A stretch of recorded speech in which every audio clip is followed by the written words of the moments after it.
هل تريد أن تبيع أو تشتري منزل، سيارة، هواتف نقالة، أجهزة كهربائية، أي شيء مجانا؟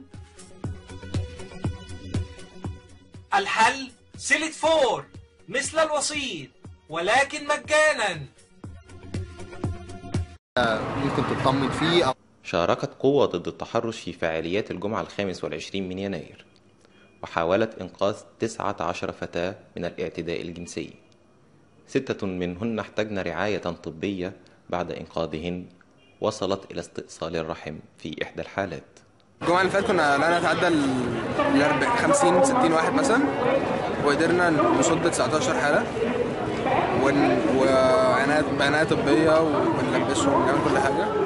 ولم يسلم أفراد قوى ضد التحرش أنفسهم من الاعتداء بحسب شهاداتهم المنشورة عبر الإنترنت.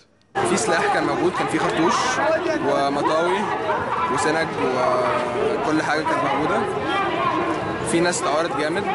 وسجلت القوة 4 حالات تحرش جماعي تدخلت لإنقاذها يوم الجمعة 1 من فبراير بميدان التحرير. احنا كنا واقفين هنا عند عمر مكرم، بعدين جالنا كان في 2 بيتفقدوا عشان كان في مسيره رايحه لمجلس الشورى، ف2 راحوا ورجعوا نقلوا في حاله، فاحنا كلنا اتحركنا بشكل منظم عشان نحاول نوصل. اول ما وصلنا كان في يعني مبدئيا في حاله بتطلع خلاص ست ومعاها ابنها، فطلعنا ساعدناهم يطلعوا. بعدين كان عرفنا ان في حاله ثانيه جوه، فدخلنا عملنا كردون حوالين البنت وطلعناها، وبعدين ركبناها عربيه الاسعاف. انا كنت معايا عربيه اسعاف، اتاكدنا ان هي وصلت حته امان ومستريحه ومع ناس تعرفها، يعني هي كانت منهاره، هدومها كانت.